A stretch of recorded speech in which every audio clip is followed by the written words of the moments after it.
तेज हवाओं से मौसम हुआ सुहाना, बारिश ने ली करवट। जन्माष्टमी पे हुई बारिश, मौसम हुआ सुहाना, हवाएं भी चलने लगी।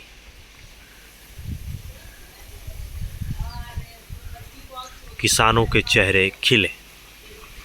गाजीपुर में हल्की सी हुई बारिश, लेकिन मौसम हो गया सुहाना। इधर के गाजीपुर के